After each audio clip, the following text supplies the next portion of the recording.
It's about to get live. We keep it pretty level, no surprise. Come and listen to the topics busting. Yeah, check out our discussion. Keith Norris and D2K. K-Bump 20 on the MIC. Jet I night all the way in Germany. Leveled head, you know who that boy is. But it say live and level, live and level. We on the MIC. Live and level, live and level.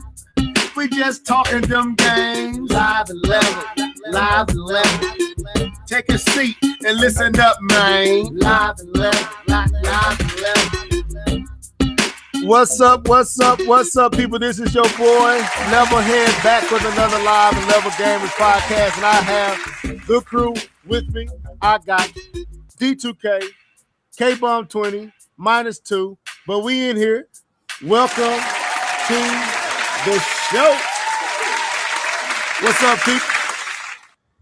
What's up, folks? Yo, what up, homie? What's up, man? Back off vacation, I see. No, see, it wasn't a vacation. I was out there for work, and I just, you was out there for the G-Zone. Yeah, man, just had a little blast while I was out there. Spending a little of that corporate money. Got the corporate call and everything, swiping it. But no, it was good. It was good. It was good though. Okay. I heard you call the Knicks game while you was out there. Yeah, man. It was cool, man. It was Dirk Nowitzki's.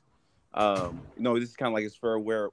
Wow, I said that wrong. His farewell tour, and we got a chance to see him actually play. And the dude can't move, but that jumper is still wet. I'm telling you, bro. He was hitting everything. Couldn't move an inch, but he was hitting it. So go ahead. I'm talking to my love. Oh, no problem. Nah, man. So that was pretty much for me. I went to New York for work, so I'm back enjoying myself. It's all nice and icy here and snowy, but it's all good. What about you, D2K? What you been up to, bro? Not a whole lot, actually. Yeah, not a whole lot. Okay, that's cool. I guess we'll get it going a little bit while Level take care of his business. So is it safe to say I guess I give you an opportunity to talk about what you've been gaming on? So I give you an opportunity to. Before we get there, did you get a chance to check out the Super Bowl, D2K? Unfortunately. What you think about it? What was your thoughts on it? Well, to me, it seems like that at some point during the season, I think Sean McVay got exposed. I think that it was more about the talent on the team than it was about his ability to coach. Because after Cooper Kupp went down, after Todd Gurley went down, the team looked completely different on offense. And even on defense, once Akeem Talib went down, their defense wasn't as potent as it was. But once he came back, then they started playing like a Super Bowl caliber defense, and their defense basically carried them to the Super Bowl because they didn't do nothing on offense other than that one game against the Cowboys. They rushed for like 270 yards, and that was an aberration right there. But Gurley wasn't healthy. You had less receivers. So you didn't have that dynamic aspect that you had before. And, Tom Brady is basically just posting on fumes right now. I'm like, take your 6 chips, go home, sit down somewhere. Really, seriously. We don't need to see that anymore. Man, I mean, you spot on about Cooper Kupp. When he went down, the whole offense was something totally different. What you eating, what you eating, man? Go ahead. Hey, man. Don't interrupt me. What you eating, man? Trying to have the conversation about the game. Slap yourself!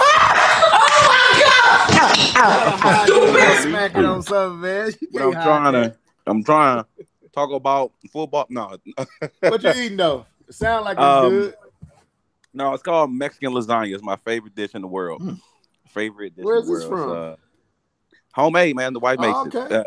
Tell her to send my wife the recipe since it's your favorite. Well, fun fact is, this was the first meal my wife at that point in time girlfriend ever made me. Oh, that's what got you. That's what got the I do, huh? I was testing her out, seeing how she gonna do because it's my favorite meal. And I know, if we take this any further, you're gonna be making this for some years, for some decades. So I need to know how well you can do. So she called my mom and everything, got the recipe, and I came over where she was. No, we went to a friend's house. She made it there because we didn't have any stoves in the dorm. And she did a great job. And so I put a ring on it. She did a good job, put a ring on it. So that's how that worked out. Okay. So I see y'all was talking about the Super Bowl, which was a trashy Super Bowl. That was Turd bowl. Super Bowl. Huh? It was a tidy bowl, turd bowl. Yeah, it was horrible. Yeah. Brady was horrible. What's the quarterback for the Rams? Golf was trash. He couldn't read anything. Dude, he was. I know we ain't a sports channel, but dude was basically already had made up his mind where he was throwing the ball before he ever hiked it. He was looking at the exact same dude. And once he made his mind up where he was throwing it, he looked at that dude the whole way until that didn't work. And then by that time, he couldn't go through his progressions. It was already seen that this is who you committing to. All we gotta do is stay on him because that's where you at. And deer headlights. Yeah, it was ridiculous. He was starstruck. He couldn't handle the big pressure. I mean, but it wasn't even just a Super Bowl because it was like that for the entire playoffs. Even going back before that when they lost to the Bears, or was that the Eagles? No, it was the Bears, and they got shut out like what 3 points. Yeah, it was the Bears late in the season. You saw it then that he just did not have what it takes to really. You don't have that iron will to get it done when the pressure is on. Everybody looking at you, and right. So I mean, he's still young. He can work that out. It's not a big deal, but he just didn't come with it at the Super Bowl. True. But what was your favorite commercial during the Super Bowl? So I know the one with the football players. Yep, that was mine too. Yep, easy. The one with the football players. Everybody sign off in the live chat. Let me know who in here so we can start sending you some shots out. But yeah, that was definitely my favorite one. What did y'all think about the Avengers commercial? Extended trailer or whatever. I'm still not really excited about this movie. The trailers are not doing anything. Lord. Oh, somebody stop him before you say something stupid. I mean, I'm going to go see it, but I'm gotten to the point where these superhero movies. I'm done. I'm tired. You tapping out, D2? I'm tired. I mean, I'm pretty much going to be done after this game is over. Game. At the end game. At the end game, because I already know where they're going, the direction they're going with Phase 4, and I'm not interested in that at all. But even with DC movies, I'm tired. It's not special anymore. It's like way back when Iron Man first came out. It's like, wow, we didn't have stuff like this. And then Dark Knight, wow, and then Avengers, wow, and then went on from there. At some point, it's like, okay, I don't need Ant-Man. I don't need Deadpool. I don't need. It's just too much. And like I just ain't there yet. I mean, I'm with you on the Ant-Mans and the the Deadpools, but I can't front, man. I'm all game for this for these movies, bro.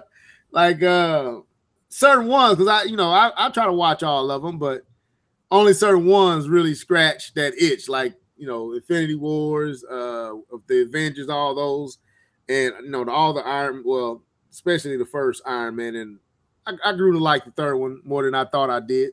But I ain't there yet. Let me send a shout out to Heart and Soul 72.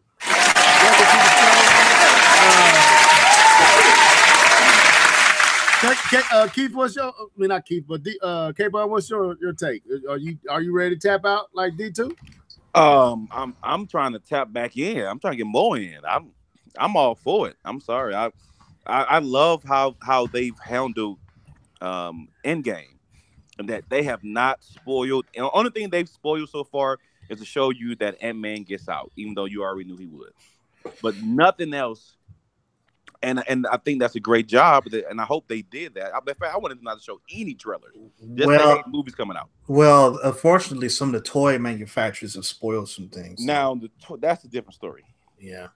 Okay, I don't want to know what they spoiled because I haven't seen. No, I don't pay attention. You'll see some stuff if you pay attention. Okay, is it a new villain? You can tell I, me that. Don't tell me who, but if it is, I'm happy. no, I didn't see a villain. It was some transformations for characters and some outfits that kind of Oh yeah, I point seen towards some a of that. certain person being a certain different version of himself. So Right. I think I know what you're talking about. Yeah, okay. I think I see some of that, but they ain't spoil anything. But but anyway. So, any other thoughts on this Super Bowl or Well, commercials? I, Any I other? I did want to touch on Heart and Soul talking about it was a defensive game and he likes defensive game, and I would respectfully disagree that it was not a defensive game, but it was a poor offensive game. Agreed. It wasn't that these two defenses were rock solid and they were just had a scheme and they were just going out there with and like the Ravens of 2000s. It was a quarterback in Tom Brady who is the father time is clearly shown itself and the time is clearly You ticking. had to say it like that, K. If you look at the game winning drive when they scored a touchdown, on that drive they scored to win the game, if you look at it, they ran the same play Three all times in a three row. times. You're Yeah. not going to tell me that's good offense. That is, Nah. or you're not going to tell me that's It's good. defense. That was good. No, they ran the same play 3 times in a row. Yes, That they was did. not good defense. Talking about And- the play to a Broncos. Yeah. So the first pass was to I think Julian. The second pass was to the running back on the curl, and then the third pass was to Gronk. Gronk. They only Same- had two people that they're going to throw the ball to, Gronk and Edelman. And how do you let Edelman get almost 200 yards receiving where you know Why are that you there's not? only one other guy he can go to with the Why ball? are you not bumping that dude at the line? Why are you not going out of zone and starting to play man and changing up your reads and what you showing them? Like it was a horrible Super Bowl. Clearly, I mean, even for the Patriots, this is a horrible Super Bowl. And to see Tom Brady walk away with that win to me was a detriment to the game because they helped Brady get in with the game against KC. To me, some of them calls down the stretch when they called the call on Brady on quarterback, what's the word? Roughing the passer. Roughing the passer when he clearly did not rough the passer, which would have stopped them and gave the ball back to Kansas City with good time to at least run out more time and make it a little bit harder for Brady because they couldn't stop each other from scoring at that point. And that put Brady back in position. And, of course, they go down, they score, and then Kansas City come back and tie it up. But a lot of them plays down the stretch just seem to me, like always, tend to fall to Brady and fall to the Patriots, where then plays that other plays wouldn't go for KC. You know, like the pass play where both plays looked identical, like the ball touched the ground on both plays. But for Kansas City, the play was overturned and the ball was ruled down. And for the Patriots, it was ruled a catch. It was upheld. It was like, man. So I don't know, man. I be feeling some ways about the Patriots and Brady, and I just don't feel like they aid him in almost like Harden with the refs with Harden. They aid this dude in his 40s and his 50 points. Like if you at the free throw line every 20 times a game, you should have 40 to 50 points. Yeah, Alex, we talking football, but we're about to get in these games, so let's switch it up. So, real quick, what you been gaming on? D2K, what you been gaming on, bro? Are you there, D2? I guess he ain't been gaming on nothing. Okay, that's an easy answer. Yeah, K-Bomb 20, what you been gaming on? All right, so I think it's time to take Madden out to the shed and put old Yeller down. I think it's time to put old Yeller down. Wait a minute, hold up, pause, man. We was talking about this last week, and we felt like we was gonna get ate up because you wasn't here when we said old Madden need to be shot and put out his misery. But you saying it need to be put down? I'm saying Madden 19. I'm saying Oh, this Madden version of Madden. 19. I'm not saying Okay. Madden in general. Hold up now. Okay. Simmer All down. right. I'm referring to this Madden for me is done. I'm done with it. I played it. We're through. You can take it out back and put a shotgun to his head. We're done. It's the glitches in the game and all the everything else that comes with it is just too much. All these guys think they go out there and try to mimic the pros and do what they do, which is just abusing the logic of the video game. It's not playing football. It's just abusing the logic of the game. And I can't take it anymore because everyone plays the same exact way and it's no fun anymore. So time to put old Yeller in the back and just, put her to sleep. So I'm done with Madden. I've been playing 2K a little bit more. I put FIFA in, play FIFA a little bit. So I hopped on and played the Anthem demo. I did play that.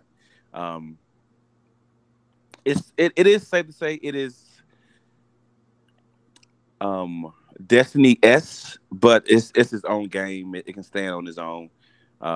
Other than looking similar, but it's not a Destiny clone. I think they have enough to stand on their own. That's how I feel. Okay. So we're gonna go into that in detail right, cool. later on, so you ain't got to go super far with it right now. So I did that, and then I played Apex Legends.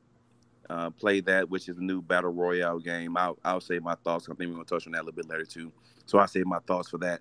And so I think that's about it for me. Yeah, okay, that's about it. Well, as for me, all I played was a little bit of Smash, and that mean a little bit. I've been kind of I'm still doing a lot of stuff here in the studio, man, with music and things like that. So gaming kind of been put on the back burner, making room for some new equipment that I'm getting and just trying to get everything prepped and set up so when they get here, I can just add it into what I'm doing and there we go. So I haven't been gaming. I've been keeping up with conversations and things going on around gaming via YouTube and stuff. But as far as picking up a controller, this week was one of the weeks that did not happen on no major scale. So that's all I got to say about that. Welcome to the show, Alex Prime. What did you say it right? Yeah, man. I had time to look at it 4 or 5 times before I opened my mouth on it. D2, you back? Are you there? I'm back. I typed in "be right back" in the chat section. Oh, okay. Did you get any gaming in this week or none? Actually, quite a bit. Okay. Oh, okay. Go ahead. Well, I've been playing. I was playing a little bit of. Did I tell you that I finally played Red Dead Redemption? No, you did. Yeah, I actually finally played. I don't have it, but I played it for someone else's house. I finally played that, and that game looks like something that I really don't have the time to get into it. I mean, I would want to really dive into it, but it's so huge. It's just so it will have to become part of my life. I don't want to do that. That game is just amazing. Just a little part that I played at the beginning, where you're just learning how to, ride a horse, and then you go to a town, and you kill some people, and you have to go to find this one dude that's screaming and hollering somewhere on the cliff, and you have to go rescue him. You can't go back the way that you came, and all of a sudden the wolves will come to get you, and you got to go shoot them. And I'm like, man, this game is straight, but I just don't have the time for a game like that. I really don't. And I downloaded Warframe for the PC just because I wanted to get back into it again. I saw some new stuff with Warframe that looked pretty cool, and I was impressed with it when I had it on the Xbox, but this game runs buttery smooth on my PC. I mean, it just butter. I mean, it's just amazing. Not parquet? No, real butter from a cow. Not vegetable oil. Okay. Butter. But yeah, it was. I mean, I can't. That's another game, but that I really want to get into, but I don't want to get so far into it because again, it's kind of a time waster. I also just went dumpster diving a little bit on Steam just to see what kind of deals they have for some games, and they had some deals that run up until tomorrow actually, on a lot of games, huge discounts on stuff. So if you got Steam, check out. You might find something that you want. But this game got a lot of mixed reviews because it was kind of buggy at the time. But so far, outside of wicked screen tearing on this game, and I can't say it's the fault of the game so much as it could be a combination of that and my GPU, because my GPU has been known to have screen tearing problems. My model GPU that I have, but Batman Arkham Knight, I downloaded that for like $11.99 with the season pass all together, and that game is excuse me, that game is legit. I mean, that's like You said Arkham Knight. Arkham Knight. So the one on the Xbox One and PlayStation 4. Yeah, I mean, this game looks amazing on my computer. How far are you into it? I just started yesterday. I didn't really get too far. I mean, I only got as far as to when you meet Poison Ivy. Yeah, okay. That's as far as I got. Give me I want to hear your opinion, because that game was a beautiful, fun game until you realize, until the repetitiveness starts to kick in. And I'm curious what you're gonna feel about it in about a week or two. I didn't hear anything that you said. You got cut out on my end for some reason. Am I still? Can you hear me now? Yeah. Can you hear me now? Oh, okay. I said I'm curious to hear how you feel about the game after you put some more time into it, because I was the same way. I thought it was one of the best games I ever played up until it started getting so super repetitive that it made me so mad that I just quit. I didn't want to play no more. You know, to me, the game doesn't really feel any different than the last Batman game I played, which was the Arkham City for the Wii U. It feels exactly the same, and that's the type of thing that I like. I like that beat 'em up style, type of game. I already see the direction this game is going, but for me, I can't speak for other people, but for me, this type of game is fine. It doesn't feel repetitive to me, because I'm the type of person that likes to use my imagination to make things bigger and better than they actually are. And I think that's the reason why a lot of things that we used to like as kids back in the 80s and 90s has much more value over stuff today, because since the technology wasn't advanced as it is today, we had to use our imagination to fill in the blanks. And nothing can compete with our imagination. There's no graphics better than a human mind, what the human mind can produce. And I think you better say that, cuz. So for me, if it does get to that repetitive part, I find a way to make it work for me to where I can appreciate things that are going on in the city. Because when you have a game where it's free roaming, you can go anywhere, do pretty much anything, the possibilities are endless. I mean, it's really just limited by your own imagination. So that's why this game, for me, more than likely will not get to a point where like, okay, I'm tired of beating people up all the time. Okay. All right. Well, okay. So let's move into some of these topics. So, K-Bum, you said you played a game and you kind of wanted to talk about it. What was that game? You said two of them. So yeah. So the first one I played was Anthem. That's somebody rubbing something or hitting something or something. Sorry, but that was my. Okay. Sorry. No, you good.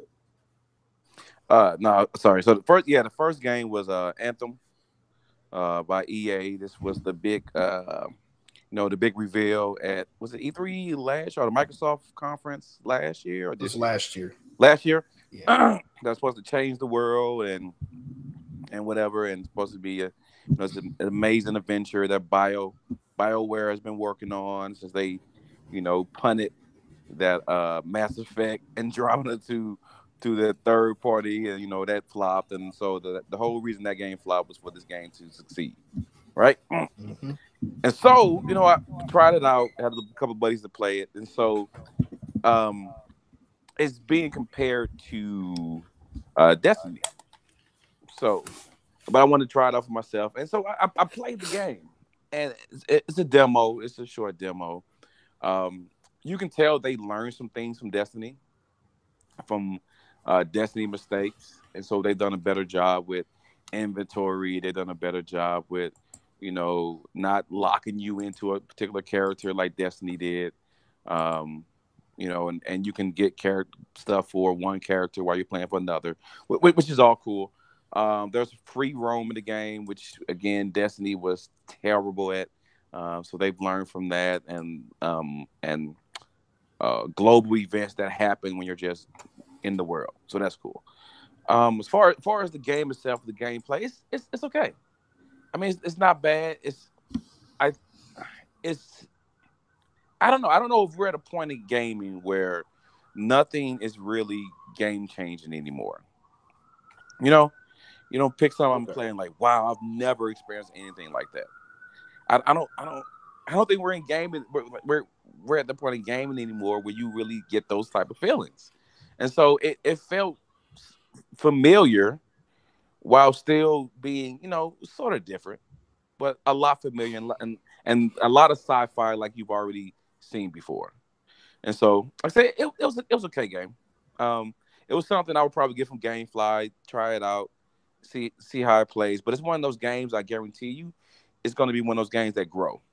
So the gameplay that you get in the first few months of the game is not going to be the same gameplay you get after a full year. I think it's going to be one of those games. But for a first installment, I mean, it was good. The one thing I was kind of let down is that the graphics was not as. This Anthem? Yes, this is Anthem. I was expecting to be blown away. Bait and switch. I got this 4K TV producing trash TV. Trash. Don't even do that. My TV, I mean, mine. Okay. That was good. That was good, man. I like that. That was a good one. And I'm expecting, how I did with God of War. I'm expecting my eyes to bleed. I'm expecting to be that amazing, and it wasn't. I don't get it. It wasn't this amazing, and the character models were weird looking, and I don't know. I wasn't. I don't know if anyone else in the comment section have played Anthem and they have their opinions about it. They wanted to kind of say so, but I don't know. But I guess my question I want to get to you guys. I know you guys really haven't a chance to play it. I don't think you guys did, but the question I want to pose to you guys is, I know we talked about and we kind of bunked the idea of the depth of single player, but and this goes along with the second game I played is are we going to see even more games go towards this living world type of multiplayer joint campaign mission type of gameplay you get from Destiny and other titles? Is this something that you think we're going to see even more of? Or are these games going to lose their kind of their niche, their momentum, and we're going to see games move into other direction? You talking about Destiny and the Division and all those? Destiny, Destiny, the Division, Anthem. It's probably been several others that all fit in that same vein.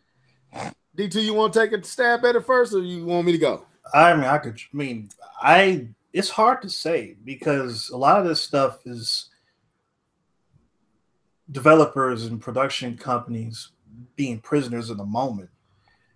Something that became popular, and then they say, well, this is popular there, so why don't we just jump on the bandwagon and do the same thing, not really having any plan long term on how this is going to play out if it doesn't work. So some of this stuff might be the way of the future, or it might just hit a cliff and die a horrible screaming death at some point. Right. And we go right back to what tried and true methods of gaming. So True. At this point, it's kind of early to say from my perspective, but who knows? I would say I don't see it going anywhere because I think it is a genre that has an appeal. I just think once that one game establishes itself as the go-to in this genre, then I think it'll be okay. I think right now that was supposed to be Destiny, but Destiny stumbled and fumbled the ball. I think the Division was a mixed bag, but I think it kind of corrected the ship when they started to update and add all the fixes and kind of deal with the complaints. and we might see what they do with Ubisoft do with the Division 2 and see if they could become the flagship or the the face of that genre. Like right now, Warframe does fit in this same conversation as well too. Warframe, yeah. Oh yeah, you're right. But the thing with Warframe, I think because it's a free to play game, it's not going to get the respect it probably deserves because it's definitely a good game. But I don't think people are going to give it the respect that it deserves as far as, really putting it up and letting it compete, and stack up with games like The Division and Destiny, like really giving this a fresh shake and pound for pound comparison. I don't know. I think that's going to keep, even though, like you said, Warframe is definitely amongst this group. I just think gamers are always going to overlook it because it's considered free to play, and I don't know if that's fair or not, but it's not fair at all, actually. But right, I mean, it's not fair, but I just know I think that's what because when they put it on the Switch, I think it kind of got some renewed interest because it was shocked that it showed up on the Switch, but now you don't hear nobody talking about it as much as they was when it was coming to the Switch. That was kind of the most noise it had gotten in a long time. Well, but the game has been out since the launch of so it's been out for a long time. Yeah, it's been out since the PlayStation 4 originally came out. Even before then. Right, because I remember you talking about you wasn't sure if you're going to get a PC to play it. And you said your friend said if you really want to experience it, it's like what D2K said, it's better to get it on a PC than the PlayStation 3. Like I said, I don't know. I think that too might be playing a part in it not getting the respect or the acknowledgement that it should. You got the faithful that play the game faithfully, and that community is there for that game, and it is survived all this time. But I don't know. I don't know if Warframe is the face of that genre yet, and I think that Destiny was supposed to be, but they jacked that up. They fumbled the ball with Destiny, and now it's almost like that game ain't even worth talking about. That whole it's more of a laughing stock than it is. Yeah, people have more fun laughing at Destiny than anything else. I think that Destiny depended too much on the name, Bungie name, and the people were expecting a certain level of greatness from it without really examining what the game actually was. They said, "Well, Bungie made it, so it should be just as good as Halo." Well, it wasn't. Right, that is true. Let me see this shout out to First Name Basis.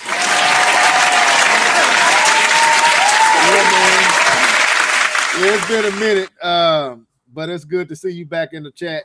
But yeah, man, I don't know. Oh, what's up, homie? Yeah, so I don't know. That's an interesting question, K-Bub. I don't know. I believe the genre gonna stick around because it's definitely. I enjoy playing online with you guys in the Division. I still have fun memories of that.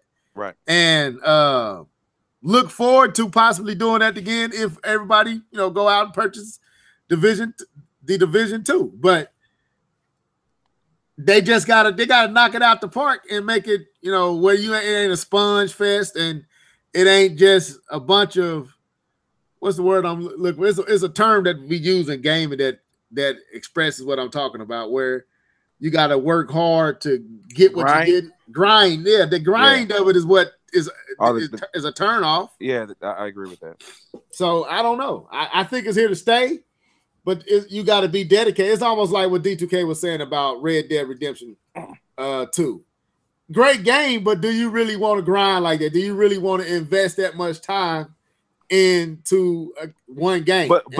But Level, like what you have to understand, Level, is the reason why they put so much grind in these games is that people get done with them so quickly and get bored. I got that. And so they have to introduce grind for that upper 10-20% of people that makes it unfun for the rest of the 60% of the people, because these no-life bums have already completed every aspect of the game within the first 3 weeks of launch. So what has Activision figured out with Call of Duty? And I know this is a different genre of shooter, but they have figured out a formula that keeps people satisfied no matter what. that just come in, point, shoot, and you in out. It's kind of like a quick, you could jump in for 30, 40 minutes, an hour, and you out.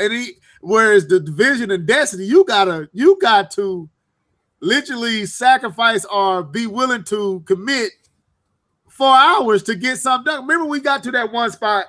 I can't remember where we was, but it was 2 levels to it, and we was running around in circles trying to kill this female at the top. Right. Who is? You remember that stage? Yeah. And it literally took us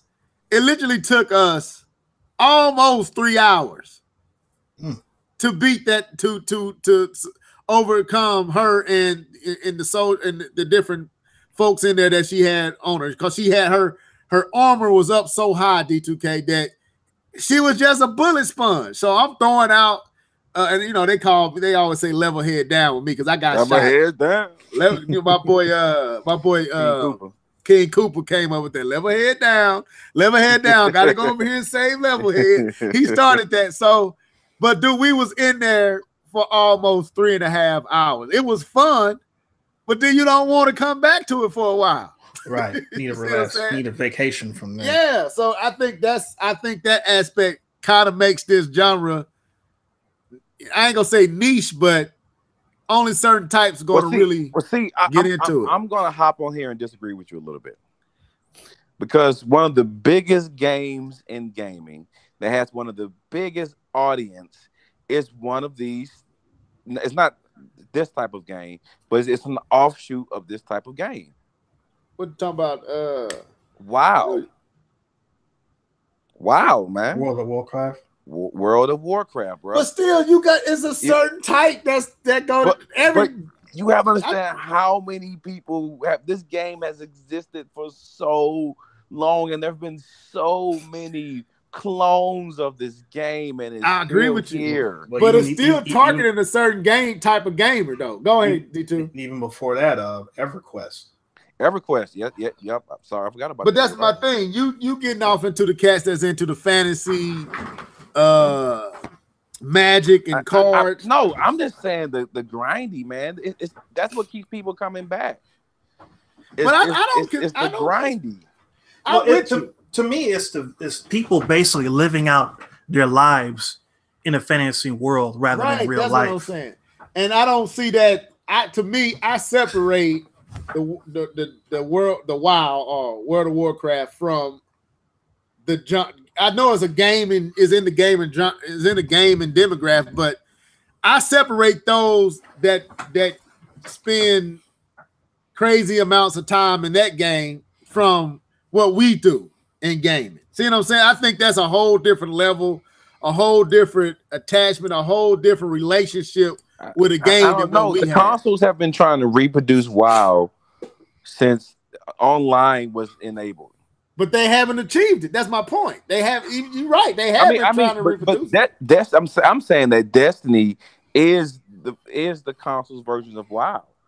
I agree, and it failed. Some of the aspects that they do there, some of the things they take from there, is being reproduced in these games. And I'm using WoW as a reference example. Thank you. Of saying, look at how they've been able to establish themselves and live for so long with the grindiness that thing is, and that they're going to. I think consoles are going to try to do the same thing here. Well, I think that a Warframe is better representation of that, because that game has proven that in a console. I mean, it's been on a PC since before the consoles, but it's flourished on the consoles as well, of having this same type of dynamic of grinding. Right. And people living their whole lives out into this game, and nobody's really complaining about it. It's doing its job, and it's still hanging in there. And they got brand new content coming that looks amazing for Warframe that can keep it going until the next decade, for all we know. Right. True. And that's what I mean. And that I agree with that. I'm just saying, like, to me, minus Warframe and the corner and the pocket of fans that they have managed to cultivate and create a community out of, I don't see. And again, Warframe gives a different aesthetic than the Division and a game like Division and Destiny. Warframe to me has a Star Wars, it's Space Ninjas. It's different. It's a different appeal. Whereas to me, the Division is a shooter game, and Destiny is Sci-fi. it tries to borrow some of the Warframe elements, but it's still mostly a shooter.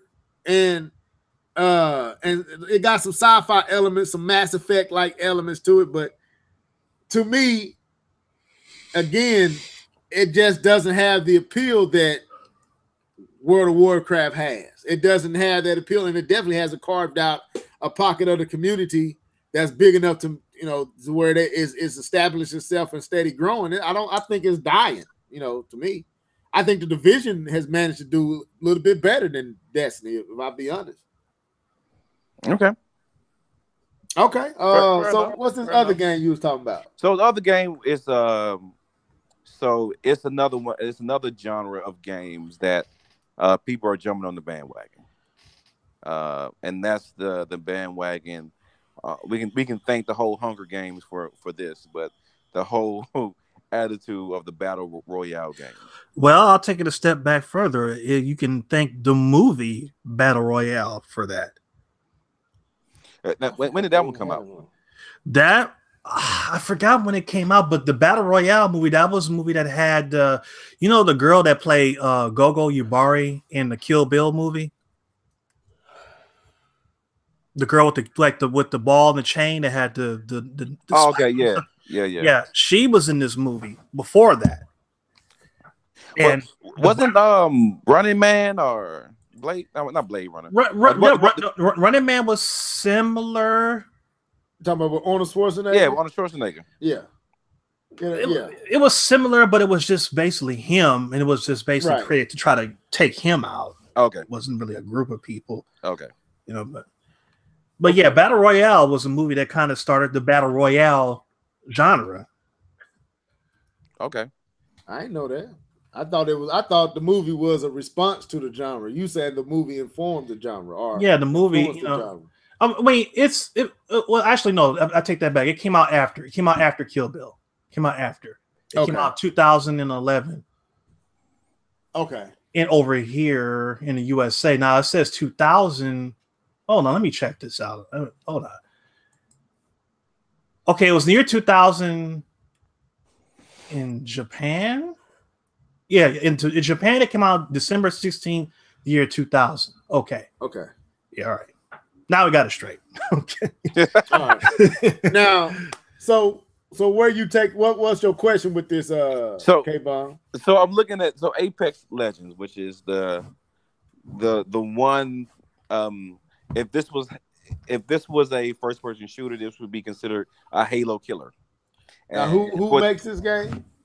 This is Respawn. This is Titanfall. This is from okay. Titanfall. Okay. And so this is the Fortnite killer, supposedly. And so my reference of this comment comes from a 10-year-old girl. So we can take that how we want to. But I asked this young lady who was playing Apex, and I asked her, "Is this better than Fortnite?" And this young lady says, "Absolutely, it's better than Fortnite." And so, like I said, this statement weighs itself on the appeal of a 10-year-old, but I'll just leave it at that. But okay, no, but this game is supposed to be the there's been other battle royales, even the fact that Call of Duty is doing their own battle royale, right? But this game apparently hit 10 million people in 72 hours. That's how many people downloaded it. That's how many people. Let me. I want to see the actual comment. Is it download or is it actually play? I think actually got on. Actual players. 10 million people. Yeah, got on. Got on. Okay. Yeah. 10 million 72. 72. 10 million unique, I believe. And it's a free to play game? It's free to play. Is it on all systems or is it only on? You know what? I've been thinking about. I don't know if it's on the Switch. I know it's on. You look at. I don't know if it's on the Switch. No, I'm just. I'm messing with you, I'm man. trying Go to look do up your as we thing. speak. It's on. It's Microsoft Windows, PlayStation 4, Xbox One. Okay, so it's not on the Switch. Yeah, Okay, no Switch. All right, so I was right. now do you need that? You gotta have with the PlayStation. You do gotta have online. You do gotta have. No, you don't. No. Xbox is the only console that you have to have a service to play free to play games online. Okay, I might go up there and check it out then. So it's on. I got the PlayStation 4 upstairs. Yeah, Apex Legends. So what it is, a closely representation of this would be if Overwatch and Fortnite had a baby. This is what you get. And so you have the game style. You said what? That sounds interesting. Let me give it a try, D2K, before you come and tell me how wrong I am. Let me get a try. So what you do get is that you get the battle royale from Fortnite, and so you get that aspect.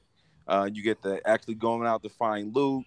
You get the go find your guns, go get your ammo, go get your armor, go get all these special things that you get from Fortnite without the building. But you get all that from Fortnite. But you also get the unique characters you get like you would in Overwatch, or better yet, the unique characters you now get when you play Call of Duty. Call of Duty has unique characters that have their own abilities, that have their own special, like paladins. Same thing. Overwatch is paladin. I mean, I don't know why you got to say paladin, but yeah, let's say paladin. Whatever can relate to you and your Switch world. Whatever. Why we gotta be hating like that? I'm just trying to. The way you were describing the character, I was like, oh, okay, like paladins, because they all got unique characteristics, weapons, and that's unique to that character. So that's all I was saying. You didn't have to throw me under the bridge like that. Yeah, I would say that you're saying that this game is kind of a baby between Overwatch and Fortnite. They might be together, but I think this game is a union between PUBG being the side chick with Fortnite. I think that's where you get Apex. That's a good analogy. Looks like Call of Duty meets Overwatch. That's what it looks like. It is very Call of Duty-ish. It's got the individuality of a Fortnite, but it doesn't have the over-the-top craziness that Fortnite has, where people are running around doing the floss and the Carlton dance and all the other stuff like that. Okay. It's more serious. Yeah, but I'm looking at the graphical tone. It looks like it puts me in the mind of like Black Ops, like Black Ops. And apparently this game is canon to Titanfall. Really? That I did not get. Same universe as Titanfall. Okay, so question: Is it optional first person, or is it only first person, or is it optional third person? I think it's only first. That's almost a no-go for me. I'll give it a shot. It looks like Call of Duty, Fortnite. I mean, Call of Duty and what's that game you just named, D2? PUBG. PUBG. No, the other one. That the same people that made this game makes the other game. Titanfall. Look, that's what it looks like to me. It's just, I mean, they made it. I mean, it doesn't play like Titanfall. I would say that. I haven't played a whole bunch of Titanfall, but I have played Titanfall. It doesn't, to me, it doesn't play like Titanfall. So I don't. To me, it does play more like Call of Duty than it does anything else. But I don't know, man. People are raving about this game. So what's your opinion? Like you talked about the game, but you said you played it. So what's your take? My take? Yes. Before I get to my take, I want to say what's up to Cornelius in the comments section. What's up, brother?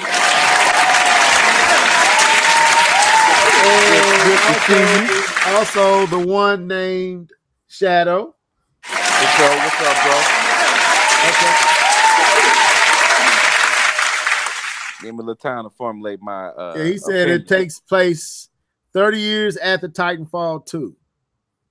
It is like D2K said, it is a spinoff of Titanfall, and it takes place 30 years after Titanfall. So yeah, I this is my first time hearing about the game. That I must not have been in the loop. Nah, it is new. So my opinion of the game. So I do like I like that it's less over the top than Fortnite. So that's cool. That's a check in the good box, you know, in the pros. It feels okay. Um, but it's just when it starts to fall apart for me. I am not a fan of Fortnite, and I am not a fan of the battle royales. So what I hate is, so we drop in this place, we drop in the town, and then we go and search for guns, we go search for armor, we go search for special abilities, little shields, all that. We go search for all that, and so we spend 6 minutes searching for stuff. We die after a 30-second encounter. So 6 minutes of gameplay was looting and finding stuff. 30 seconds of it was actually me shooting at people, trying to kill people. And that is the piece that and then I have to go reload up, drop back to do it all over again. That's the kind of piece that I don't like with the battle royale. I spend more time not doing anything really than I do actually shooting, finding people, contact, so it doesn't, like, to me, I don't have enough time in my day to sit back and do that. I'd rather do something that, like a basketball, if I'm playing for 30 minutes, I'm playing for the whole 30 minutes. I'm not just sitting around, looting and trying to build my inventory just so I can have this 30-second, 2-minute encounter. So that's kind of, as my man Cornelius says, get good. Thank you, man. I appreciate that. Thank you, brother. It's just not, the battle royale games are not my cup of tea. Okay. I mean, there is a function. I don't know if everybody can do it or if it's something that you have to find or something you have to build, but there is a function where you can build a pod that can respawn the entire team. Yes, we were able to do that. So I'm not sure if you can only do that once or if it's limited. No, you can do it multiple, but once you hit that respawn thing, it, like, everyone on the maps know you're respawning and they are coming to get you. So I'm like, come on then. Okay, I want to ask K-Bum this. You said you're not a fan of these type of games, or explain, like, because I know you love Overwatch. So no, battle royale games. So Overwatch is not considered a battle royale. No, Overwatch is a team shooter, like Team Fortress. Okay. I guess I had missed. Yeah, that's a team shooter. That's something totally different. Okay. What is it about the battle royale that you don't like? I kind of explained it, man. It's the fact that you spend more time building your inventory, getting guns, than you do actually encountering people and shooting and fighting. So just think Call of Duty or how insufferable it is when you spawn, pow, you're dead instantly. Well, now you basically grinding to find weapons, and then you finally feel like you're gonna do something. Pow, you're dead anyway. Right, and I hate that about Fortnite. Like, that's why I don't play it. Come back for a long time. You literally got to go start a whole new game. I remember one time, my first few times playing the game, and I got okay at it after a while. The first few times, I'm trying to find guns. I'm trying to, get my weapons up and my health and whatever else I can get, wood and metal and whatever else I can find. Trying to build all this stuff up, as the window is shrinking. Then it tells me, you got to go and engage and, because you got to stay within the window.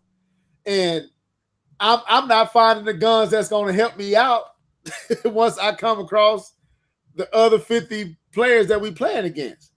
And so I run into this house, and you know how it gives you the sound to let you know some goodies around somewhere. So I'm running around this house looking for this treasure chest or whatever.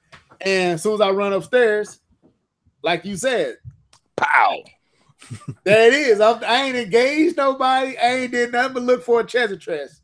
And here I got to start all over. And here I'm dancing at the front at the start screen again, waiting for another game to load up. So I'm with you. Like, I like Fortnite, don't get me wrong, but that aspect of Fortnite is kind of makes you kind of like, I'm done. This is the last match. I ain't coming back after this. So I can feel you on that. But at the same time, I also do like Fortnites and the Paladins and all that. It's kind of and it's part for me to that it. I played those games. I was kind of by myself, and so that could be an aspect of it. It's more. If you're gonna die, it's more fun to die with friends. So I will say that. Well, in that game, Level head down. You never know. In that game, you never know who, unless you go in with a group of people. That's what I mean. Like, go in with a group. Okay. Because I never actually done that myself. I think I might have got in one time with, was it Keith or somebody I got in the game with? We was playing together. No, I mean I think me and you played on the Switch together. I wasn't me and you. Yeah, I knew it was one of us, but that was cool. But at the same time, with not being able to communicate except for through our phones, don't need to. So anyway, sticking with what we talking about. Okay. So anything else? Any other thing about this you wanted to bring up, K-Bomb? Or well, I don't know, man. I think it's kind of ridiculous, man. That, and I think it may be due to some of the big names that's actually joining together. Because I believe Dr. Disrespect and Ninja are both playing this game right now. And so if they play it, Ninja is the biggest streamer out there. And if he's doing it, a lot of people are going to be interested in getting into it just because he's playing it. And so I just think the fact that they did 10 million in 72 hours, which actually beat Fortnite's record, I think that's a huge deal. The thing is these fasts go in and out so fast that I don't know if this is bubble gum or if this is steak. I don't know. Okay. What your thought? Do you think this is bubble gum or steak? I mean, numbers don't lie. That is true. So I can't say is it just a fad and will it fade out just as fast as it came in? Only time will tell. Like Fortnite has proven that it has staying power. So that is true. For me to say that this is a Fortnite killer, looking at the game, I don't see that. I don't see this as a Fortnite killer. I see this as it's a new game. It's free to play. Just like all of us downloaded Fortnite because it was free to play. Just like we would have downloaded PUBG if it was free to play. That don't prove nothing to me. Just like everybody downloaded Warframe on the Switch. Everybody download Paladins on the Switch. That don't prove anything to me. True. Time will prove whether this game is the Fortnite killer, whether this game has legs. Fortnite has proven itself. The game has legs.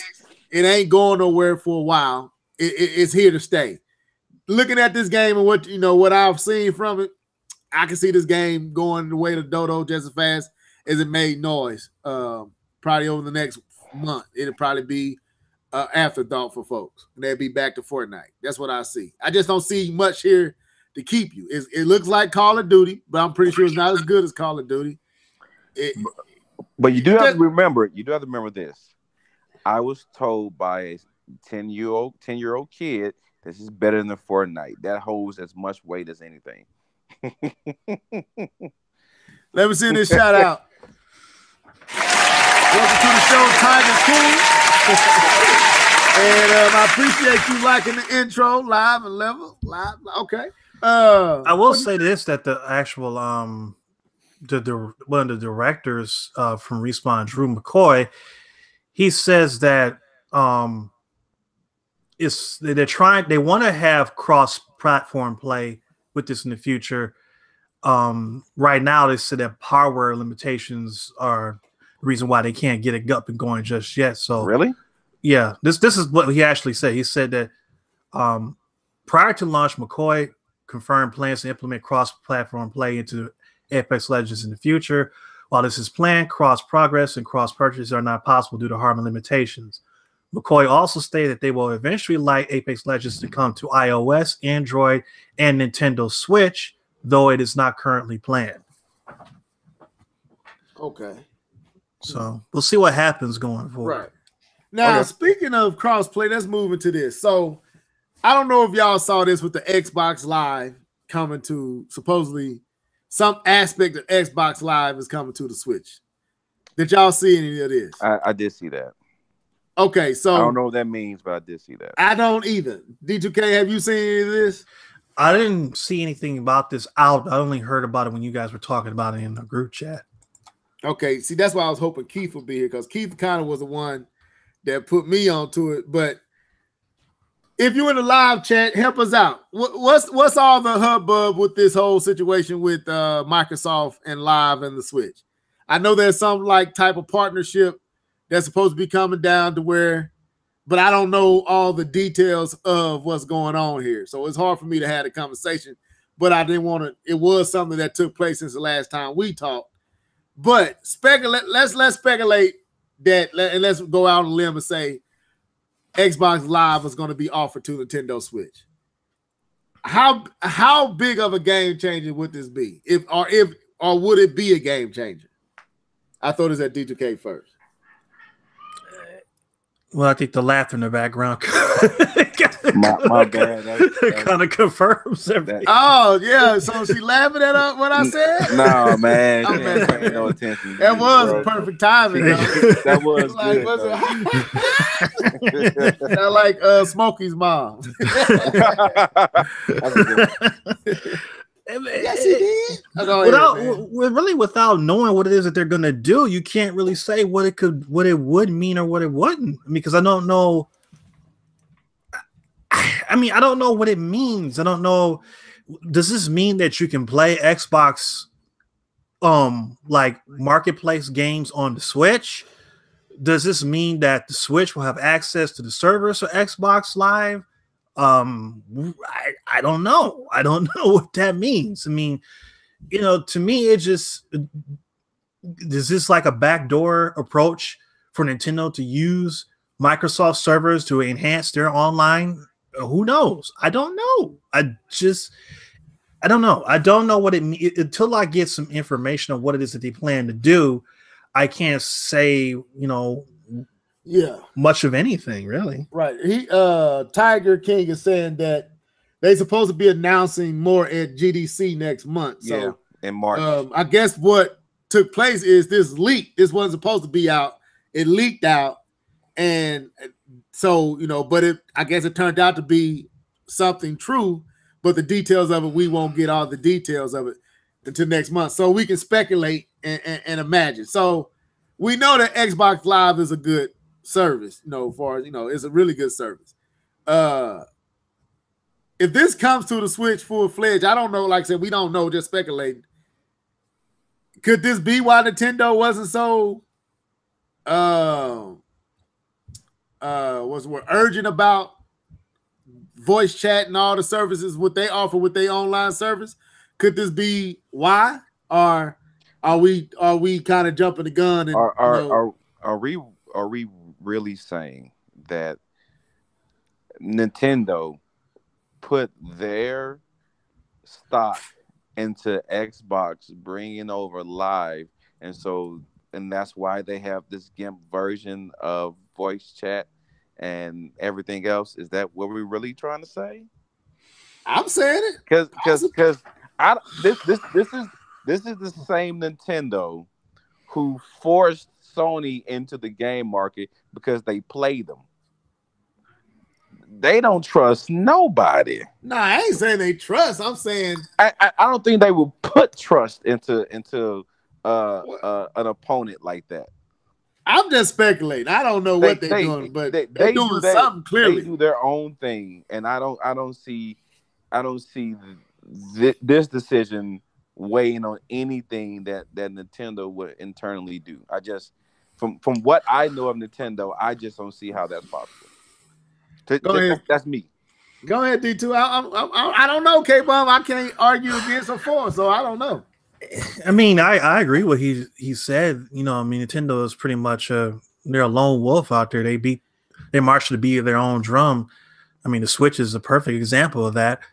I mean, I don't know if it's Nintendo's way of extending an olive branch to Microsoft because what's coming on the horizon from both Microsoft and Sony is going to be so ugly that they might want to choose a side, pick a side, because Microsoft and Sony are basically saying we're going into Armageddon. We're coming with all guns blazing. We're pushing buttons. We're doing everything. This is the final battle. Either one survives or one don't. That's what's happening with Microsoft and Sony with this 9th gen. And Nintendo, they already showed that they're not interested in doing that when they made the Switch in the first place. So it could be what Nintendo's way of saying, we're really not interested in making any hardware anymore. We just want to make adaptations to the Switch down the line. So this could be our way of just, kind of, backing you up a little bit. You scratch our back, we scratch yours. You help us with online. Maybe we put a couple of your characters on Smash Bros, or put some of your games on. Just little stuff like that, just to kind of not allow Sony and Microsoft to just pull away and you sitting there holding the bag. You know what I'm saying?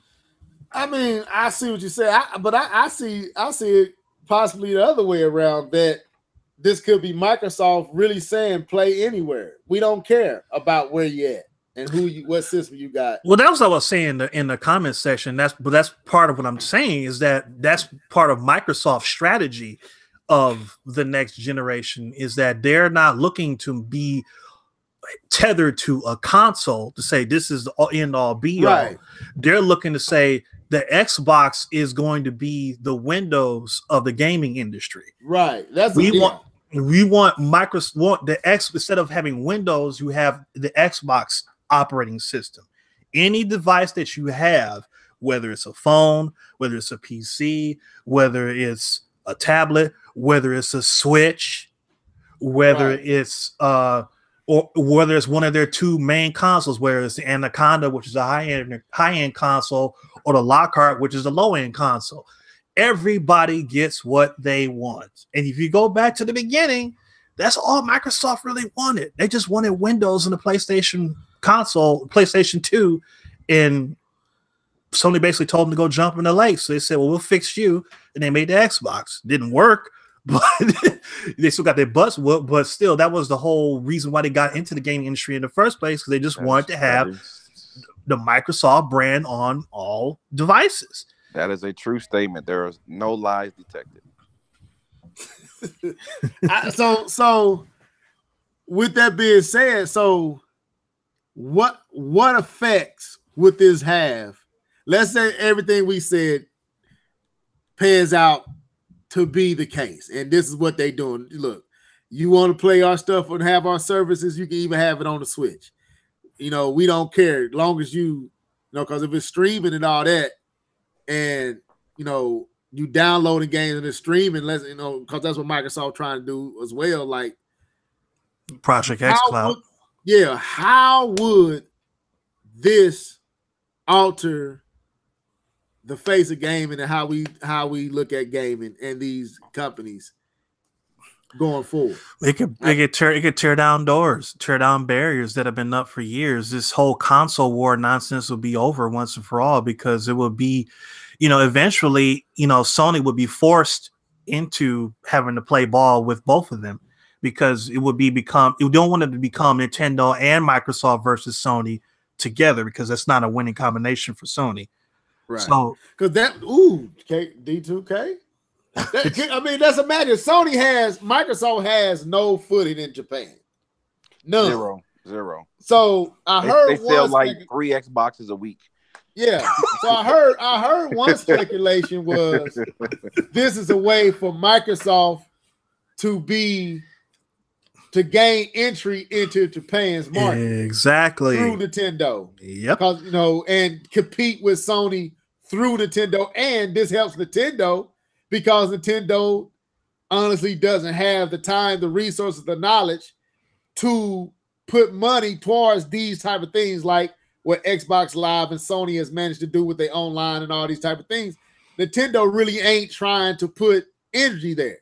Right. They're trying to do, like you said, they trying to march to their own beat, their own drum. And with a lot of, and we finna go to the Miyamoto situation and talk about that. But with the changing of the guards taking place over at Nintendo, with these younger minds starting to come to the front and sit in the seat, they might see this as a way to go to make daylight bigger in America. With if Sony and if Microsoft and Nintendo partner and begin to have a relationship with one another and partner in gaming together, it's almost like a team and sharing content. Woo, I don't know how that's gonna look. Well, I mean, it's like I said, Sony would have to engage with them and say, well, we'll be on board with that as well, because you don't want to be an adversary to that, because that's going to be a deleterious effect on them in the marketplace. People, nope. Time out. What was that word? Hold up. I don't know if people in the comments. Slap yourself. I'm stupid. I need to get my dictionary. I do too. I do too. Hold up. Congratulations, you played yourself. Let me. You know what, DPK? I was gonna keep going like, yeah, I know what you just said. Nope. Yeah, No. Can you spell that for me? I need to write that down. Everybody in the comment section, like, what word? So I what can use that in a sentence.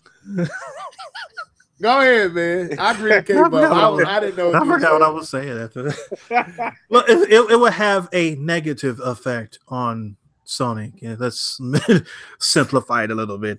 Okay. Yeah, it wouldn't look right. It just give them a bad look if they were saying, "No, we don't want to play ball, Microsoft and Nintendo." No, it doesn't. There's nothing to gain from doing that. So I would think that it would just kind of be a way of basically breaking doors down to where everybody's playing nice with each other and everybody's getting what they want. I mean, Sony, it's not like this doom and gloom for them, because they got some stuff behind the scenes too. And from what I'm hearing of what Sony's planning to do, it could be real nasty too, but I think that, this could be the first domino of just breaking down all this nonsense that have been holding gaming back, of people trying to, well, I'm all pro Nintendo guy, I'm a pro Microsoft guy, I'm a pro Sony guy. Let's just be a pro good games and good quality hardware guy or gals. Let's try that. K-Bub? I don't know, man. It's hard to speculate. Speculate what a merger of that aspect, not just the simple aspect that, but kind of going further into what we were talking about. It's hard to think the impact that would have on gaming, because we saw that in baby steps when it came to Nintendo and Sega, but this would be on a whole nother level. Well, they having church upstairs, boy. I hear the gospel going. Like, I hear the shout. I'm like, my wife and son must be up there having a good time listening to some. Go ahead. I'm my bad. No, it's all good. No, it's all good. I was just saying that, it's similar to what Nintendo and Sega did, but this would be on a whole nother level. And so it would be hard to, because this is somebody who's still in the game and still producing, but still allowing content to be their own personal content to be done in other places. I don't know. I don't even know what that looks like, or how that even. I don't know how to feel. How to feel about that. It's just, I don't know. It's for me. I mean, it's not too much speculation I can do about that. Yeah. I think it would be I think, like I said earlier, that there's not too much game changing things going on in gaming. I think that would be it. That would be one of those things that totally changed the game. Yeah, I think I'm gonna say, I think, if I don't know, like I said, we don't won't know until next month at GDC. I think that's what it's called. Yeah. But if this partnership is starting to become, I mean, I ain't saying a merger, but if a merger comes out of this to where, because again, Nintendo dominates Japan, Microsoft has a strong footing in America. If you bring both of them entities together and it become some relationship where Nintendo and Microsoft under one umbrella, and that dude, I don't know what that looked like, but that's scary. That's a scary thought right there. With Nintendo creativity, with Microsoft abilities and all that. And I'm not saying that's going to happen, but we've been seeing the beginnings of all this for a while with the commercial when Nintendo and Sony, Nintendo and Microsoft was making the commercials and kind of taking jabs at and taking jabs at Sony, and we've been seeing this go on since the Switch been in the marketplace. So, and even back in the day when dude said buy an Xbox and a Wii. Remember that? I don't know if y'all remember that when old dude, I think it was Eric, was it Eric Moore or whatever his name is, said buy Peter Moore. I knew it was Moore. Last name was Peter Moore. Yeah. Peter Moore said buy Xbox 360 and a Wii, and you basically still come out cheaper than a PlayStation 3. And kind of that's what took place for a good minute until Sony dropped their price. Sony definitely has a vice grip on the game, and they can kind of call the shots the way they want to. And I don't really see Microsoft, even with a new system, dethroning Sony and what Sony has managed to do over these 3 decades or 4 decades now of Sony home systems. Sony 1, Sony 2, Sony 3, Sony 4, they have dominated. And even when what we thought was a bad year, the 3, they still managed to sell upwards of 80 to 90 million, and then they back on top with the PlayStation 4. So I think Microsoft sees that they got to do some different strategies, and this might be one. This might be a strategy that they thinking. And Nintendo, hey, I'm all for it. I mean, it seems like to be they all for it as well. I don't know, man. I agree with what D2K said and what y'all both said. This is Nintendo we talking about, so we know that they don't only go so far before they pull out, just like they did with Sony. And the reason we got Sony today is because the relationship with Sony and Nintendo fell through. So we'll see next month, but that is very interesting. But that could lead into our next topic where we're talking about younger people being in charge over Nintendo. And a lot of those dumb decisions Nintendo has made over the years have been because of the older people that have had a stranglehold over Nintendo for decades. And now with the younger people, you have a younger CEO over the whole thing, and you have younger developers that are taking over the reins for Nintendo. You're going to see some different decisions being made by Nintendo going forward. Right. And let's move into that conversation with this article that Keith sent us. Oh no, I sent this article. But it's dealing with the title of it was hold up, my boo-boo is talking. All right, I'm back. So it says Nintendo on mixing the old with the new for its IPs. Miyamoto delegating responsibilities to the younger generation. Now, when you read the article, it really doesn't deal much on that Miyamoto delegating responsibilities to the younger generation. But this is what he said in response is what Miyamoto said. He said, the reason I am delegating responsibility to the younger generation is not because I feel that I cannot keep up with the sensibilities of young people. He said, I don't think Nintendo developers are hung up on the classics and unable to develop anything new. You do not have to worry because we are capable to respond to the variety of preferences in today's world. And he said some other stuff that to me didn't really. So the title was kind of misleading, but I remember asking y'all last week. I was like, "Man, where is Miyamoto? Like, we haven't heard anything about Miyamoto. All the faces that we see represent Nintendo right now are new faces, and we know that the president that took over after Iwata has stepped down, and they have placed a new president in that is a little younger, kind of like Iwata was when he took over. And we seeing a lot of changes in the way Nintendo go about doing things, the way that they advertise, the way that they, present and put they product out there is just a lot different from what we used to. So even though the article really didn't go into detail on Miyamoto handing over development to the younger generation, throwing this at you, D2K. Is this what we actually seeing? Is this the evidence that it was long overdue for Miyamoto's and all these types to kind of start stepping out the way? I know he said it's not because he can't keep up, but to me, Star Fox, and ain't no disrespect to the dude. He is a legend, but Star Fox was his thing. The Wii U was part of his idea, and we see that the Wii U is working via the Switch, but Star Fox didn't work. Well, I mean, Shigeru Miyamoto is a household name in the gaming industry. Right. But so is garbage, and it stinks when it gets old too. Bah, bah, bah, bah. I ain't got no horns for that. I was ready for the comment section to explode. But go ahead, man. I mean, it's time for him to go sit down somewhere. He's proven what he's been able to prove. Just trained up the younger generation and go away. That's all you need to do.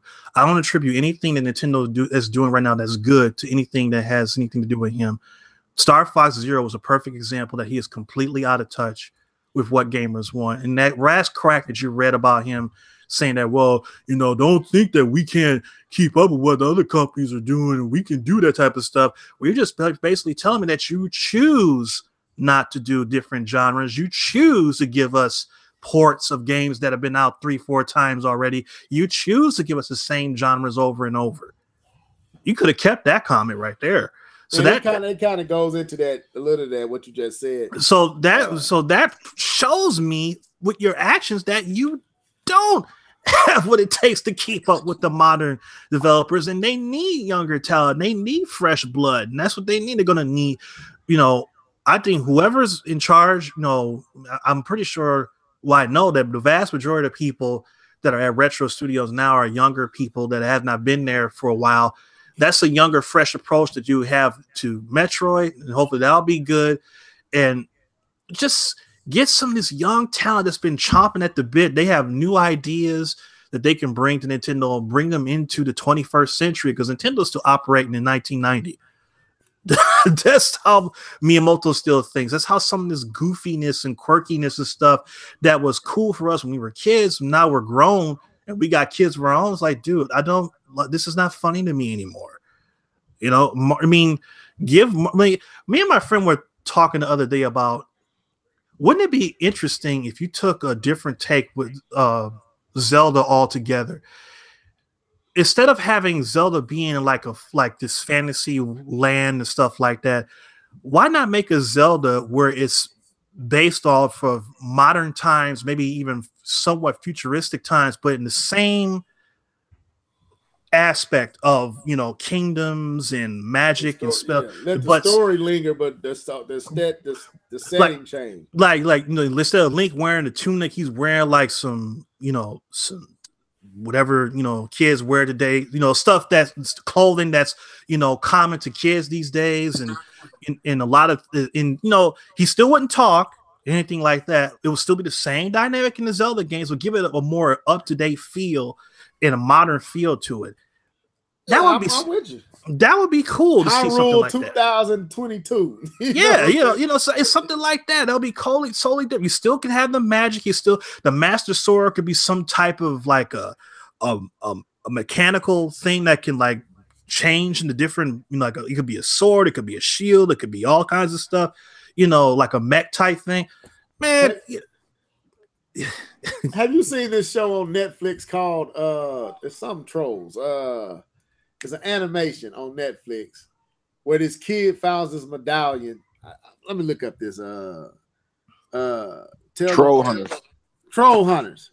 It has what you're describing, where it's in a modern setting, but it goes back and forth between these worlds. I can see something like that. And that's where he got the idea from, is watching that actual show. That's where we got the idea from. It's like, man, this would be a cool Zelda idea. So when I start seeing Nintendo do stuff like that, when I start seeing them take more chances with their IPs, then I'll believe what he's saying. And I'm piggyback a little bit on what you're saying. I agree because when they put Mario in Mario Odyssey and created, I think it was Donkey Kong's stage and made that into a actual setting where he's running around the city with people wearing top hats. Right. That looked, I'm not gonna front, that looked cool. And that kind of created a whole new appeal to Mario, even though the whole game wasn't like that. Just the fact that one stage was designed like that with cars driving around and people walking around and you running up like you in New York somewhere. I'm gonna say that was kind of cool. It looked weird, it looked different, and it looked modern. And even though they was able to then take that and go back into the old settings and the what they do with Mario, that one stage set that game apart from, to me, other 3D Mario games. So right, and that's a step in the right direction. I mean, instead of, but they have the people not look like Monopoly people, but it's a step in the right direction with that, having put Mario into a city setting or something like that. Do something more dynamic with these IPs that you have, then bring them into the modern times. You don't have to change the core dynamic of what it is. You don't have to change, their personality, anything like that. Just let them be the same character, but be the way they are that way today. Right. Go ahead, K-Bon. I know it's a Nintendo topic, but you ain't got to get quiet now. You've been vocal the whole cast. Now all of a sudden you got lost all energy. What we talking about? Well, we got Smash Bros. Though. That's you, K-Bon. That's not me saying that. But we got Smash Bros. Come on, man. Give us your thoughts. Oh man, I mean, all right. So we're talking about Miyamoto and the younger generation, right? Yeah, him handing the keys over to the younger generation. I would say, but see, my point of view is a little skewed when it comes to Nintendo, and so anything that to me that changed Nintendo that would change Nintendo from what it used to be, as far as how they make their games. My issue has always been how they make their games and what they make. Has always been my issue, and for the longest I've said if they're not going to have third parties, that there's no reason a Call of Duty should not be on Nintendo system. No reason that a first person shooter like Call of Duty should not be on Nintendo system, especially with how good Nintendo is, how good Nintendo's quality is. I guess I'll leave it as that, except when it comes to online games. Anyway, how good Nintendo's quality is, and so I absolutely believe that, and if bringing younger talent in is going to give you, bring those type of ideas of not catering so much to platformers, but actually introducing new type of games into your inventory, then I'm 100% for it. But the question is, to me, and I don't know this answer because I don't know who the young talent is they're bringing is, what is their vision? Is their vision bringing in new talent, making new ventures and joint efforts with other people that normally wouldn't have been done, or expanding themselves and creating new content that are new type of games that wasn't even imagined before? Or is it kind of to stick to the same, and forgive me, cartoony type look that Nintendo's become famous for? I think Nintendo is wising up to the fact that they can't stick to that same formula, which they kind of dealt with in that article. It didn't deal with the topic. Was, like I said, I think the topic was clickbaitish to get you to read the article, but the article was dealing with the fact that I feel like they are coming to realize that they are going to have to create some newness with the old IP, some newness with, okay, yeah, we got Mario, we got Zelda, we got, which they don't hardly use enough to me, Metroid. I think Metroid can be the bridge, the gap bridger. I think a Metroid game can bring them up to the modern type. They can use that game to create a game that appealed to the modern millennial and younger gamer, whereas they don't have to depend so heavily on the Mario and the Zelda and and Link and all that, Donkey Kong. And then as they reinvent the wheel with those titles, allow newer titles to be made. I think Miyamoto was kind of exposed from Ubisoft. Exposed Miyamoto, not intentionally, but he got exposed with the game that they made and when they put Star Fox in it, because Miyamoto, in his own words, said he didn't know where else we can go with Star Fox. He didn't know what else could be done with the IP until he figured out something new. Then he wasn't gonna bring it out, and then what he released was Star Fox Zero. Oh, that crap, which was a trashy game, and then they make a game, and they put Star Fox in it, and made a modern and better Star Fox than Miyamoto's imagination or his willingness. One of the two, either his imagination wasn't there or his willingness to allow the game to mature kept him from doing it. That's a mature game. That game has a mature aspect to it with Star Fox in it. Even the little board in what was it, Bayonetta 2, where they had the Star Fox part in there, that was better than Star Fox Zero. Right. So yeah, right. So to me, I and D2K kind of saw it too. The word when he said is not that I can't. It was like nobody said that you can. you can't. But nobody said that you can't either. But if you hand it over, why you? To me, what was the point of making that statement? To me, that was an arrogant statement. I'm just gonna be real. It was arrogant. It was like, y'all think I'm washed up. Y'all think I can't. But we're not saying that you can't. But put some action where your mouth is. You haven't done anything that has drastically changed Nintendo and their games in a long time. Yeah, you give us Mario and you give us Mario, or you give us this and you give us that, and you oversee this and you oversee that. But I don't think it was Miyamoto's idea that came up with Splatoon. No, he was against that. He was against that at the beginning. No, right. No, was it him that he wanted to put Mario characters in there? I think it was him. And the other and people said, no, that's a bad idea.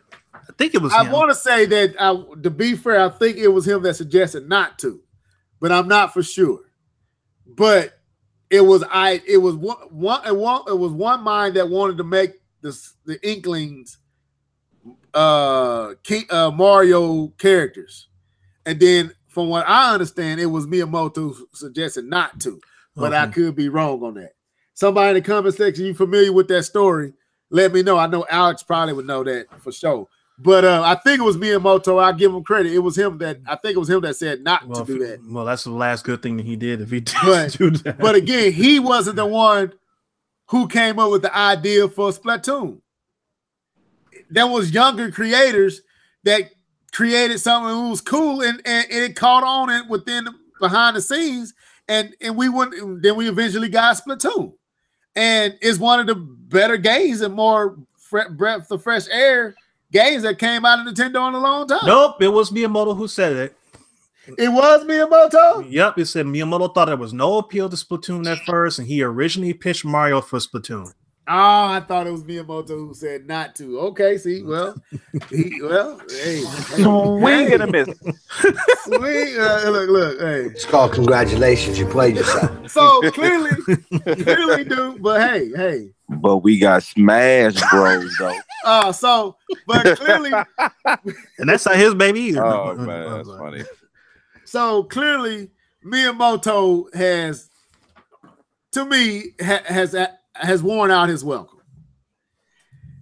And to me, it's time for him. And it's weird, sometimes you got to set up a transition, man. You got to go ahead and say, hey, and I think he tried to, and I think part of this was Nintendo and Iwata's unwillingness to let Miyamoto go.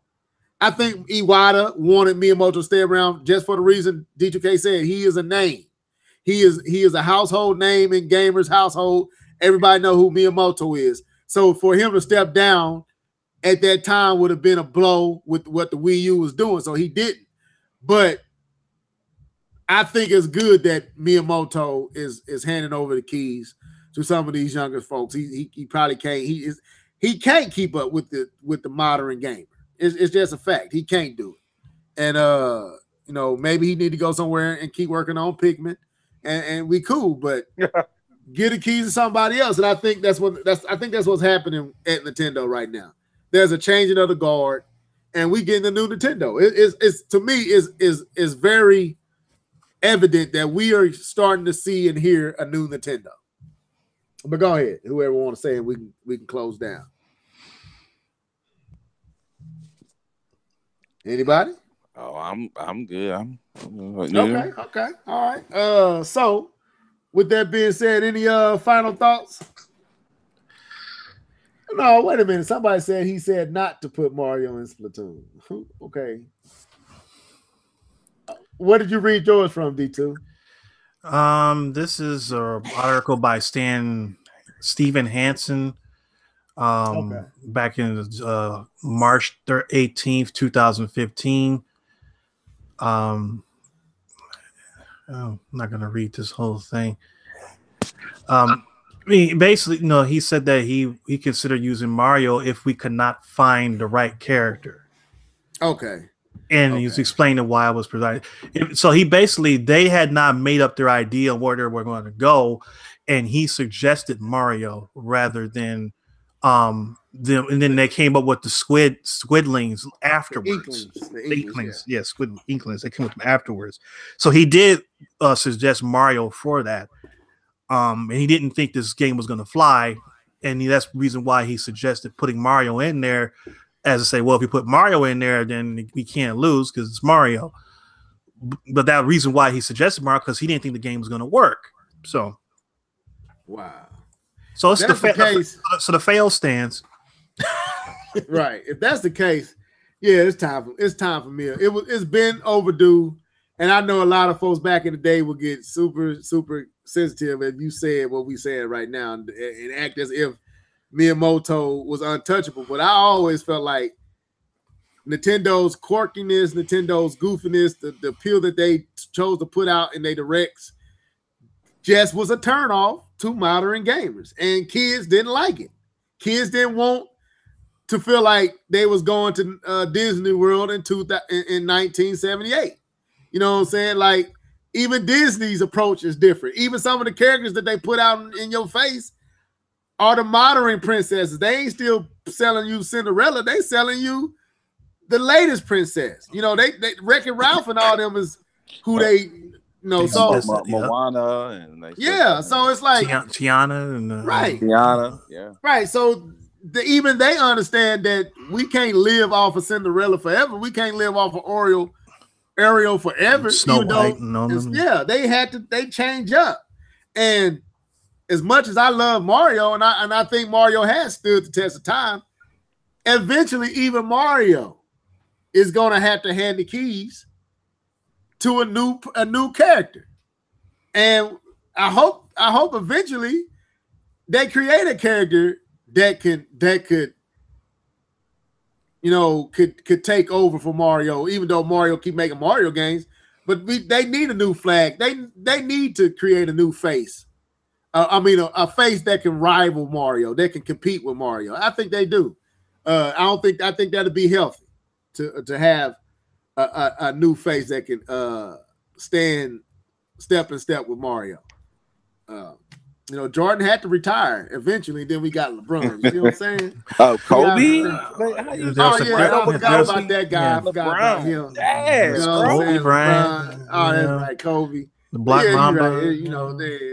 5 championships, something like that. But you get what I'm saying, though. You get what I'm saying. I'm sorry that I overlooked Kobe. 2 numbers retired. Only person right? ever. Look at it. So. Well, guess what? We got smashed, bro. Anyway, with that being said, this was the podcast, man. We hope y'all enjoyed it. For sure. Not a lot to talk about, but I feel like we had a good time talking about it. Yes. Who's that? 1984. Welcome to the show. He said a mature Zelda will change everything. How mature are we talking? Give me a maturity level, because I think there should be a bar to how mature we go. Only thing I want them to do is just deal with adult contemporary things. It don't need to be sexy, doesn't or like pornographic, doesn't need to be profanity, doesn't need to be blasphemous, doesn't need to be blood, guts, and gore. Just deal with issues that grown folks deal with. Right. Are we talking Witcher 3 level grown, or there's many different levels to mature? What are we talking? Because I think Zelda flirts with right under mature, like they stay in a teen lane. Well, I mean, some of the stuff in Ocarina of Time, I mean, yeah, that's what I'm saying. They flirt with it. They flirt with mature, but they try to stay in a teen lane. They try to stay PG-13 when they can definitely go mature, even and still they can stay. They can make the tone of the story darker, and like Twilight Princess, and still maintain a teen, but deal with, like you said, D2K, deal with a more adult, serious natured story. I mean, which I think they kind of somewhat do anyway. But he says Zelda meets Mortal Kombat. No. Finish it. That'll ruin Zelda. No, we don't need guts and necks. No, I don't want that. You know what? You want to know level? You know, the one thing that, we talking about maturity and stuff like that. The one thing that Zelda would do for me that would just make me just, go out and buy the next one. Stop with the subtitles. Let's do speak. Say some words. I'm tired of reading. Yeah, I'm just tired of reading. I'm just don't. It's not the Sims. You don't have to make them speak mumbo jumbo. They're real people. Let them talk.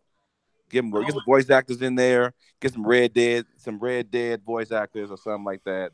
And let's just clean this up. I would be satisfied if you just did like Charlie Brown, like wah wah wah wah wah wah. They already do. Like I was playing something on the. I forgot what I think it was the Switch. It was the it was Smash Bros.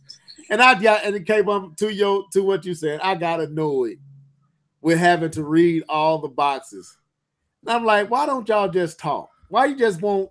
Because there is some talking in Smash Bros. Like there's, when they added the Piranha Plant character, and you see Kid Icarus having dialogue between another character, that was voiced. They was talking.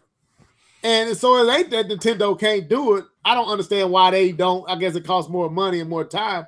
But Zelda is the type of game that you should not have to read text. You should hear, and I think that can cause it to go to what D2K said, a more mature, or was it 1984 said, a more mature feel, just by adding dialogue with voice acting to the game. Yep. So I'm with you on that. Thank you. Now we don't need no profanity. What you say? We talking beyond good and evil. Unnecessary. What? Watch your profanity. Yeah, y'all remember that meme when that dude was? Y'all remember that? No, I don't. Watch the profanity. It's called congratulations. You played yourself. I don't remember that case. Go to YouTube. Go look at it. You'll like it. Hey, man. Hey, so. But we got smashed. So anyway, we are out of here. I'm gonna let these dudes sign out. Minus D2K. Go ahead, K-Bon. Yeah, man, it feels good to be back. I know I've been out for a little minute, traveling for the job, taking care of some business, with the church and everything like that. But I'm back. I was happy got a chance to get on the podcast today. Enjoying myself, enjoying the conversation with D2K as always, and whatever level's talking about. But anyway, enjoy talking in the comment section. You guys were cool. Always keeping it lit in the comment. Thank you very much. Appreciate you guys. Can't wait to talk to you guys next time. All right, and for me and D2K, appreciate y'all showing up. Everybody that showed up in the live chat, man, appreciate y'all love and words and comments, dude. We love it. We appreciate it. And till next time, folks, deuces.